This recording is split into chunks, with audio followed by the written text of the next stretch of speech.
Mahalo, brothers and sisters of the New Earth. I am Paul Butler from BuddhaFarming.com. We're going to read to you today from one of our Bibles of permaculture, gardening, and sustainable living called Gaia's Garden from Toby Hemingway. It's a great book. We have a link in the description below if you want to purchase this book on Amazon. We get around $1 for every purchase, so every dollar goes towards our dream of building our first permaculture farm and teaching permaculture, sustainable living, organic farming, many different things. So we're going to read today from this book.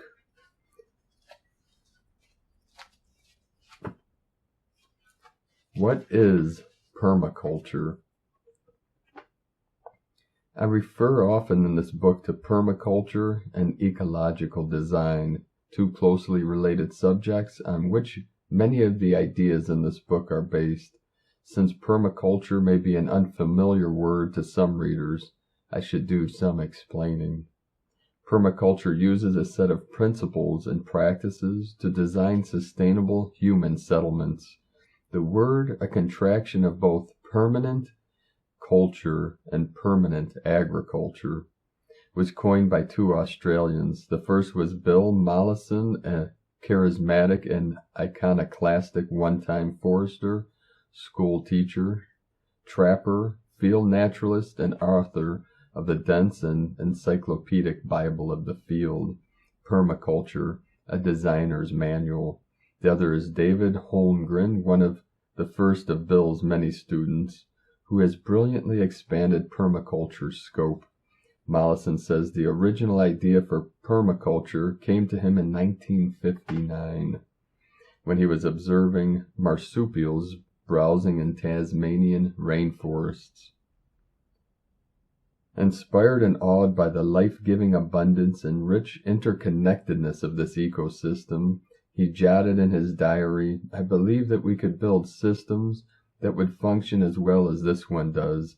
In the 1970s, he and Holmgren, using what they had observed in nature and in indigenous cultures, began to identify the principles that made those systems so rich and sustainable.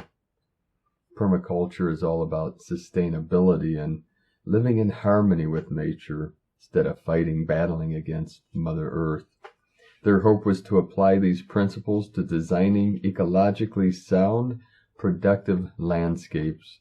They reasoned that if life had been thriving on Earth for over 3 billion years, if indigenous peoples had been living relatively harmoniously in their environments for millennia, then life in indigenous cultures must have figured out some things about sustainability. David's undergraduate thesis, which he and Bill revised and expanded, evolved into the groundbreaking book Permaculture 1. Permaculture began then as a set of tools for designing landscapes that are modeled after nature, yet include humans, and this book, once we get the definition of permaculture out of the way, will focus on the landscape design aspect of permaculture. But Mollison, Holmgren, and those who came after them quickly realized that even if we learn to create farms, gardens, and landscapes that mimic nature, a sustainable land use that is embedded in an unsustainable society won't prevent our tenure on this planet from being short, increasingly impoverished, or both. However, it turns out that permaculture's principles, since they are grounded in nature's wisdom, have breathtaking scope, far beyond permaculture's origins in agriculture.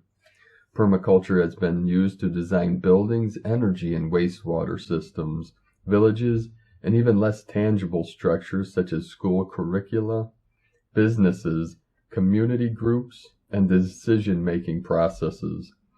How does permaculture do this? Though on one level, permaculture practitioners design with organisms, buildings, and those less tangibles that we refer to as invisible structures.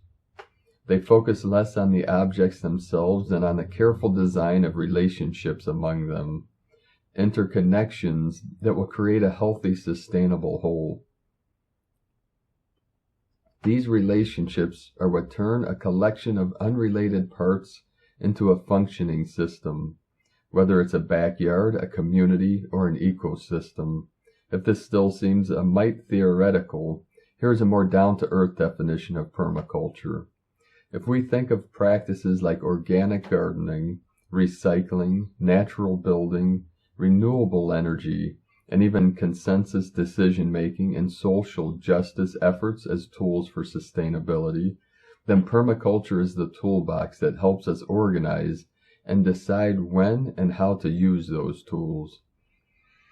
Permaculture is not a discipline in itself, but rather a design approach based on connecting different disciplines, strategies, and techniques. It, like nature, uses and melds the best features of whatever is available to it. Some people new to this approach think of permaculture as a set of techniques, although there are certain methods that are often used because they illustrate permaculture principles beautifully, such as herb spirals and keyhole beds, which you'll see in the following pages. There are few, if any, techniques that belong only to permaculture. Permaculturists employ techniques from a broad range of disciplines. These tools are selected and applied according to how well they allow permaculture's principles to be applied, not because a particular method is how we do it in permaculture. In a culture that focuses on things rather than on relationships, permaculture's emphasis on connections instead of stuff can make it tricky to explain. Some beginning permaculturists have annoyed advocates of various sustainable practices by saying permaculture includes organic gardening or solar energy or natural building, but rather than absorbing those disciplines or considering them as a part of, and thus smaller than it, permaculture shows us where and how to apply these important ideas. It is a linking science. The aim of permaculture is to design ecologically sound, economically prosperous human communities. It is a guide by a set of ethics, caring for Earth, caring for people, and reinvesting the surplus that this care will create from these ethics stem a set of design guidelines or principles described in many places and in slightly varying forms. The list below is the version I used, compiled with the aid of many permaculture teachers and flowing from the work of Mollison, Holmgren, and their co-authors. Permaculture Principles. A. Core Principles for Ecological Design. 1. Observe, use protracted and thoughtful observation rather than prolonged and thoughtless action. Observe the site and its elements in all seasons. Design for specific sites, clients, and cultures. 2. Connect, use relative location, that is, place the elements of your design in ways that create useful relationships and time-saving connections among all parts. The number of connections among elements creates a healthy, diverse ecosystem, not the number of elements. 3. Catch and store energy and materials. Identify, collect, and hold useful flows. Every cycle is an opportunity for yield. Every gradient and slope, charge, temperature, and the like can produce energy. Reinvesting resources builds capacity to capture yet more resources. 4. Each element performs multiple functions. Choose and place each element in a design to perform as many functions as possible. Beneficial connections between diverse components create a stable whole. Stack elements in both space and time. 5. Each function is supported by multiple elements. Use multiple methods to achieve important functions and to create synergies. Redundancy protects when one or more elements fail. 6. Make the least change for the greatest effect. Understand the system you are working with well enough to find its leverage points and intervene there where the least work accomplishes the most change. 7. Use small-scale, intensive systems. Start at your doorstep with the smallest systems that will do the job and build on your successes. Grow by chunking, that is, developing a small system or arrangement that works well, and repeat it with variations. 8. Optimize edge, the intersection of two environments, is the most diverse place in a system and is where energy and materials accumulate or are translated. Increase or decrease edge as appropriate. 9. Collaborate with succession. Living systems usually advance from immaturity to maturity. And if we accept this trend and align our designs with it instead of fighting it, we save work and energy. Mature ecosystems are more diverse and productive than young ones. 10. Use biological and renewable resources. Renewable resources, usually living beings and their products, reproduce and build up over time, store energy, assist yield, and interact with other elements. Favor these over non-renewable resources. B. Principles based on attitudes. 11. Turn problems into solutions. Constraints can inspire creative design, and most problems usually carry not just the seeds of their own solution within them, but also the inspiration for simultaneously solving other problems. We are confronted by insurmountable opportunities, attributed to Pogo, Walt Kelly. 12. Get a yield designed for both immediate and long-term returns from your efforts. You can't work on an empty stomach. Set up positive feedback loops to build the system and to repay your investment. 13. The biggest limit to abundance is creativity. The designer's imagination and skill usually limit productivity and diversity before any physical limits are reached. 14. Mistakes are tools for learning. Evaluate your trials. Making mistakes is a sign you're trying to do things better. There's usually little penalty for mistakes if you learn from them. How do we use the principles? As you read this book, you'll see dozens of examples of how they are put into practice. Permaculture designer and teacher Larry Santoyo calls the principles indicators of sustainability. Any design, whether it is of a garden, a house, or a nonprofit corporation that uses these principles will be more efficient, effective, and ecologically balanced than one that violates them.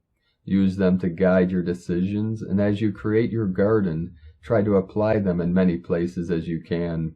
Pay particular attention to situations where the principles aren't being followed, as those will be the spots that drain the most labor and do the most environmental damage. The principles have deep and surprising interconnections as well. A piece of a design that strives to, say, be multifunctional will often turn out to also follow the principles, use biological resources, and make the least change for the greatest effect. When synergies like these occur, they show we are on the right track. Permaculture, then, is about far more than gardening, but since permaculture is grounded in the wisdom of the natural world, many people come to permaculture first through their love of plants and gardening. I will struggle in this book to limit my coverage of permaculture to the home landscape.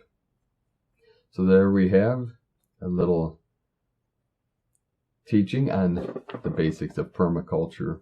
So we'll be putting out many more videos such as this one, Teachings from Gaia's Garden. Again, the link is in the description below. We do receive a small commission, about $1 or $2 for each purchase. So this will go towards our vision of our first permaculture garden, farming, homesteading, beekeeping, many things. Or if you'd like to help support us with a pledge or donation, you could do so at buddhafarming.com. Have a most beautiful and blessed day. Thank you for joining us today. Aloha.